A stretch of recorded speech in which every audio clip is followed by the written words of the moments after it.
ఓం శ్రీ సీతారామాభ్యాం నమః. మహాకవి శ్రీ వాల్మీకి మహర్షి విరచిత శ్రీమద్ రామాయణము బాలకాండంలో ఈరోజు అంశుమంతుడు యజ్ఞాశ్వమును తీసుకొని వచ్చుట.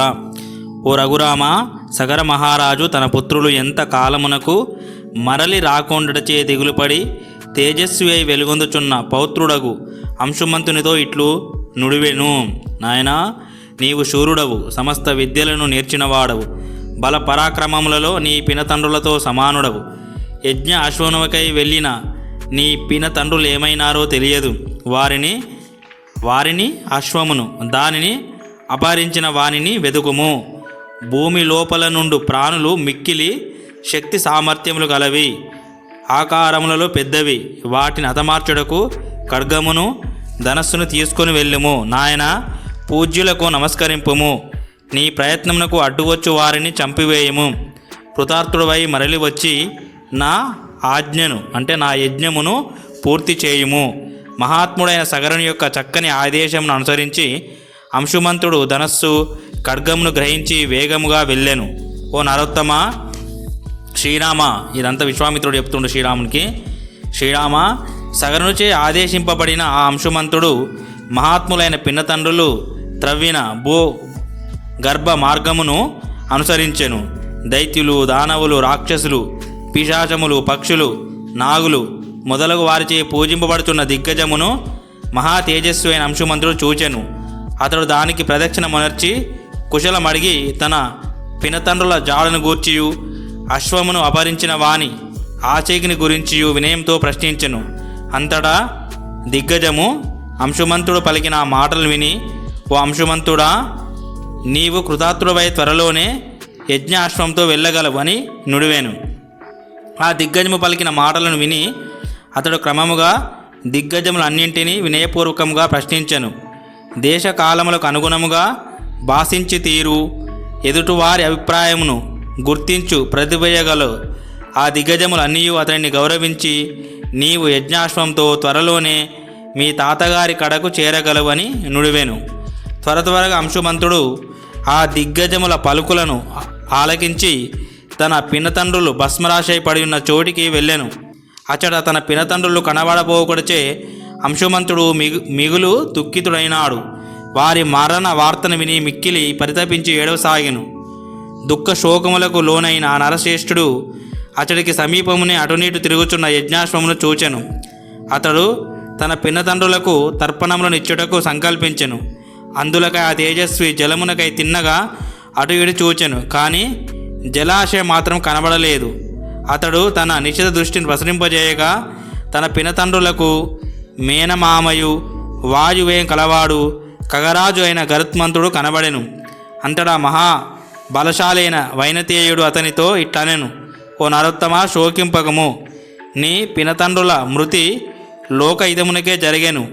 మహాబలశాలురైన నీ పినతండ్రులు మహానుభావుడైన కపిలిని కోపాగ్నికి దగ్ధమైరి. వీరికి లోక మర్యాదను అనుసరించి తర్పణములను విడువదగదు.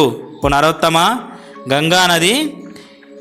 గంగానది హిమవంతుని జ్యేష్ఠపుత్రిక. ఓ మహాబాహు, ఆ గంగా జలముల యందు నీ పినతండ్రులకు తర్పణములను విడువము. భస్మరాశిగా మారిన నీ పినతండ్రులను లోకపావని అయిన గంగా పవిత్రులుగా గావించును. పునీతమైన ఆ గంగోదకములచే ఈ భస్మము తడపబడగా ఆ 60,000 మంది రాజకుమారులు స్వర్గమునకు చేరుదురు. వీరుడవైన ఓ మహానుభావ నరోత్తమ, మా అశ్వమును తీసుకొని పొమ్ము. మీ తాతగారి యజ్ఞమును పూర్తి చేయుము. వీరుడైన ఓ మహానుభావ నరోత్తమ, ఆ అశ్వమును తీసుకొని పొమ్ము. మీ తాతగారి యజ్ఞమును పూర్తి చేయుము. మహాయశస్వి మిక్కిలి పరాక్రమవంతుడైన ఆ అంశుమంతుడు గరుత్మంతుని మాటలను పాటించి వెంటనే యజ్ఞాశ్వమును తీసుకొని యజ్ఞభూమికి మరెను.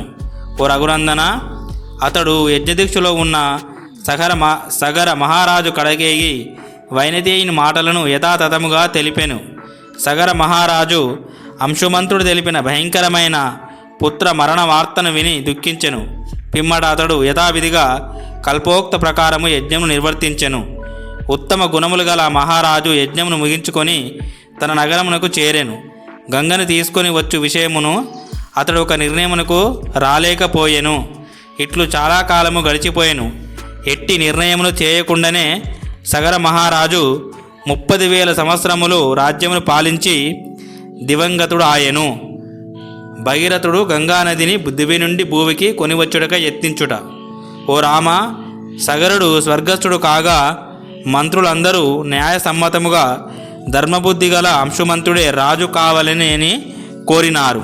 ఓ రఘునందన, అంతటా మిక్కిలి ఉత్తముడైన అంశుమంతుడు రాజు అయ్యను. అతని కుమారుడు దిలీపుడు. అతడు మిక్కిలి సుప్రసిద్ధుడు. అంశుమంతుడు తన కుమారుడైన దిలీపునకు రాజ్యభారం అప్పగించి పవిత్రమైన హిమత్ పర్వత శిఖర భాగమున అంటే గంగా అవతరణార్థం కోసము తీవ్రమైన తపమును ఆచరించెను. ఖ్యాతికెక్కిన వాడు తపోధనుడైన అంశుమంతుడు 32,000 సంవత్సరముల కాలము తపము ఆచరించి స్వర్గమును చేరెను అంటే గంగను పొందకయే. మిగులు తేజస్వి అయిన దిలీపుడు తన తాతల యొక్క అకాల మరణవార్తను విని కిన్నుడాయెను. వారికి సద్గతులు కలుగుటకై తన తండ్రి తీవ్ర తపమునర్చియు లక్ష్యము సిద్ధింపక ముందే అతడు స్వర్గస్థుడైనందుకు మిక్కిలి చింతాక్రాంతుడై కర్తవ్యమును నిర్ణయించుకొనలేకపోయెను. దివి నుండి భువికి గంగా అవతరణమును సాధించుట ఎట్లు, గంగోదకములతో పితామహులకు తర్పణములను ఎలా సమర్పించుట, ఇక వారిని తరింపజేయుట ఎట్లు అని అతడు తీవ్రముగా ఆలోచింపసాగాను. ఓం శాంతి శాంతి శాంతి. హరి ఓం తత్సత్. తర్వాతి భాగంలో భగీరథుని యొక్క ప్రయత్నం మనం చూద్దాము.